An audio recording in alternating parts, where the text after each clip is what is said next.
The US national debt just crossed $38 trillion. That is the largest debt ever accumulated by any country. $10 trillion of that is owed to foreign countries.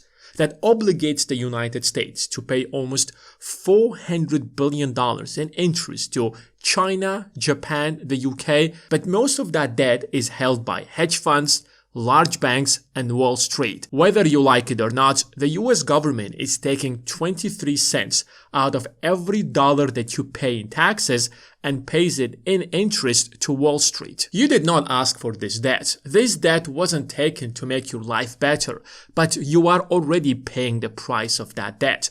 But this is just the beginning, because the US national debt is about to blow up and every dollar that you pay in taxes is about to go to Wall Street. If you think that I'm exaggerating, let me show you. For most of history, the United States paid off its debt, especially after World War II. The real problem with debt came after the 2008 financial crisis. In fact, prior to that, the United States was actively paying off its debt, and the amount of the US national debt drastically decreased in late 1990s. The real problem came after the 2008 financial crisis, when the government decided to fundamentally change the way the Federal Reserve works. The Fed prior to 2008 is a completely different Fed to a Fed after the 2008 financial crisis. Before 2008, the main job of the Fed was to set the interest rates, and this was the mechanism how the Fed controlled the interest rates across the entire country. So you have the Federal Reserve that actually creates the money, and you have multiple banks across the country, from Goldman Sachs to JP Morgan to Citibank. And banks usually have either cash reserves that they use in order to pay loans to the borrowers, to people who want to take mortgages, car loans, auto loans, credit cards. And banks are also required by law to hold a certain amount of short-term treasury bills, because with these short-term treasury bills, the Federal Reserve is going to control the effective interest rates. Every bank in the country was required by law to keep a certain amount of its cash reserves in the Federal Reserve. If that amount is 10%, and if you're Goldman Sachs and you have $500 million to trade, then $50 million of that should be at the disposal of the Fed. And you can use the other $450 million to make loans, mortgages. What would determine the interest rates that the bank used to create loans is how much demand is there for loans and how much money a bank has at its disposal. So if the bank has a lot of money, well, there aren't enough people to borrow that money, the bank is going to offer a much lower interest rate.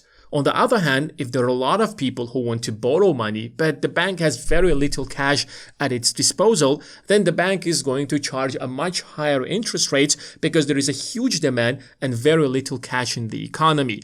And that allowed the Federal Reserve to control the effective interest rates. So let's say, for example, that the Fed sets the interest rates at 5%, and you have Goldman Sachs that has a lot of cash. If you have a lot of cash, you want to get rid of that money, give it loans, because sitting on a lot of cash that is not working on behalf of you is absolutely useless, especially when we have something called inflation. So the Goldman Sachs is going to lower interest rates below 5%. But this is how the Fed is going to convince the Goldman Sachs to raise it to 5%. So the Fed would sell short-term treasury bills to Goldman Sachs. Treasury bills goes into the hands of the Goldman Sachs, and cash moves out of the hands of Goldman Sachs into the disposal of the Federal Reserve. The amount of cash that the Goldman Sachs has reduced, which means that now it has less money and the exact same amount of borrowers, which forces Goldman Sachs to raise the interest rates, and vice versa. If JP Morgan does not have a lot of cash and the Federal Reserve lowered interest rates to 3%, but Goldman Sachs is very tight on cash, well, there are a lot of people who want to borrow money, so Goldman Sachs is going to charge a much higher interest rate. In this case, the Federal Reserve is going to buy the treasuries that Goldman Sachs has. So treasury bills move from Goldman Sachs into the hands of the Fed, and cash moves from the Federal Reserve into Goldman Sachs. And the Fed would monitor the entire system on a day-to-day basis to ensure that the rates are the way that the Fed actually sets them. And that was the main mechanism that the Fed used to control the economy and control the inflow and outflow of money out of the economy.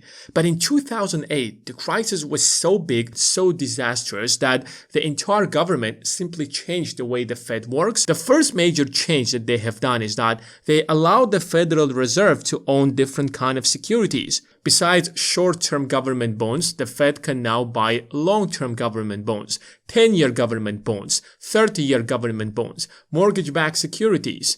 And secondly, it could buy as many securities as it wanted. And that was a perfect system for the government, because the US government creates a debt.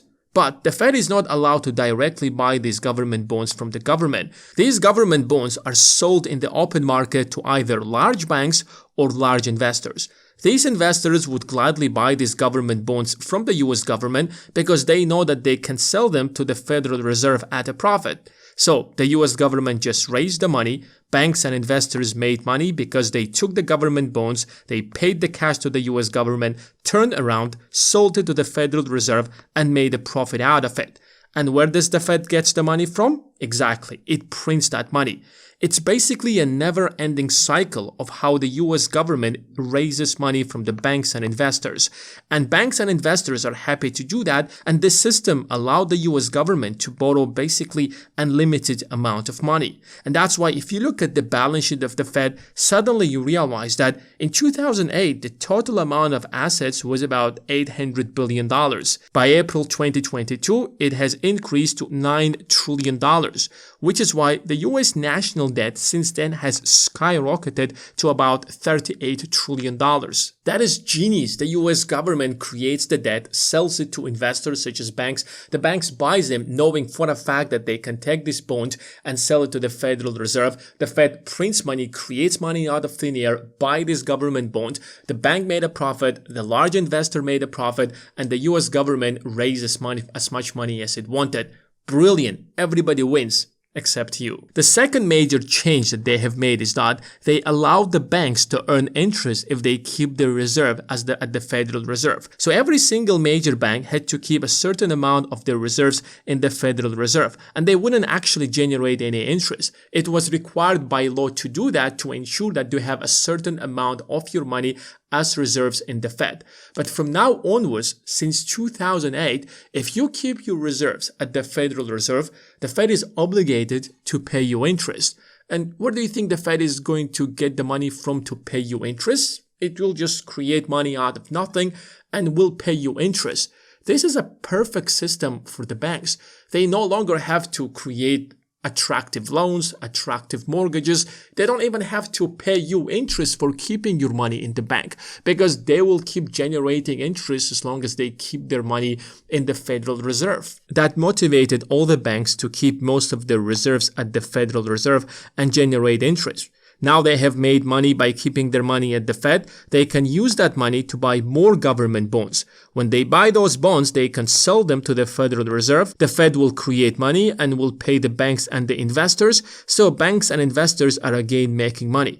It's a brilliant system where you can literally create unlimited amount of money.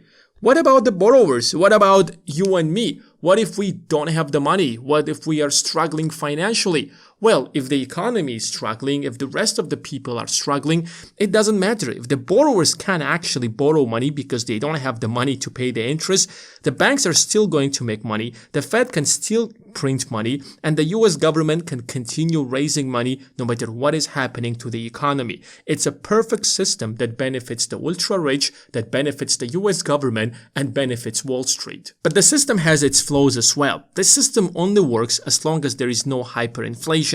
If you create too much money and you create a hyperinflation in the economy, then the dollar is going to lose its value so fast that the system is no longer going to work. Because when you're raising money, you don't want that money to lose its value instantly because that money becomes worthless.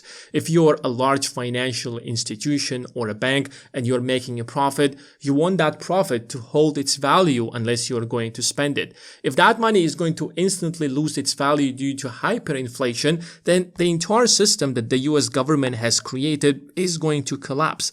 So they won't actually allow a hyperinflation to happen. It has its limits as well. But a small inflation of 2 to 3 or 5% is actually great.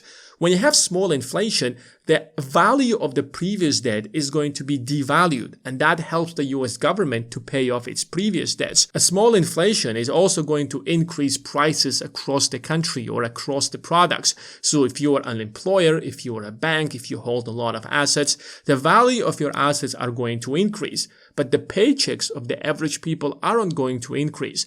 Have you ever seen your employer telling you, you know what, John, prices have increased.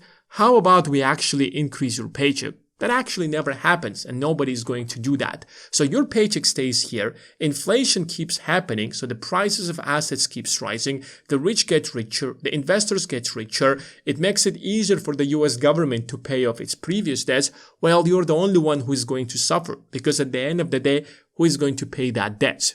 You. The real problem is that we have reached a point where debt is growing much faster than the entire economy. Over the last 12 months alone, the US GDP added about $1.3 trillion. That's a lot of money. So the US economy has grown by $1.3 trillion.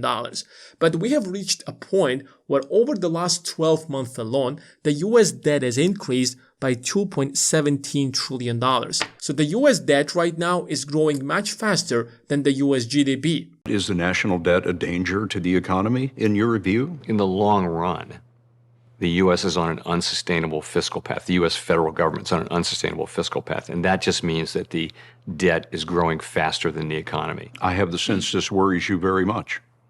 Over the long run, of course it does. You know, we're borrowing from future generations. Since hyperinflation is going to hurt Wall Street, the government, the hedge funds, they won't allow that to happen, which means that the debt must be paid.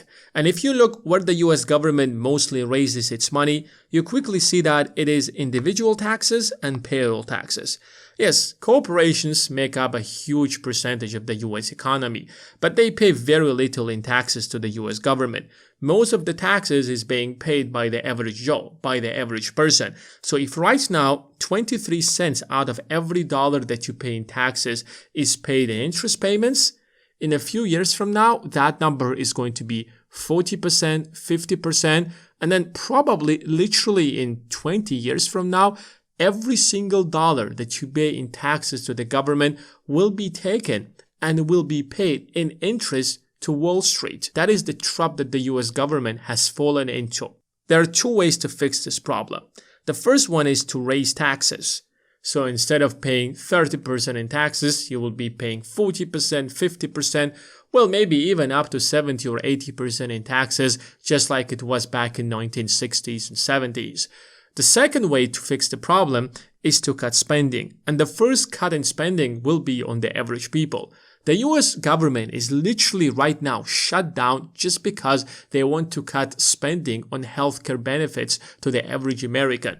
Nobody is going to cut spending on interest payments. Nobody is going to cut spending on the military. And nobody is going to cut spending on basic necessary expenses. The only spending they're going to cut is either healthcare or social security benefits. The system was not built to make the person who is on a paycheck to get wealthier. The system was built in order to ensure that the US government can raise as much money as it wanted, and Wall Street banks and hedge funds will profit out of it. So the only way that you can profit out of the system is to become an investor. And if you want to know what are the top 5 stocks that you should be buying right now, then check out the first link in the description of this video. Thanks guys for watching, and I will see you in the next one.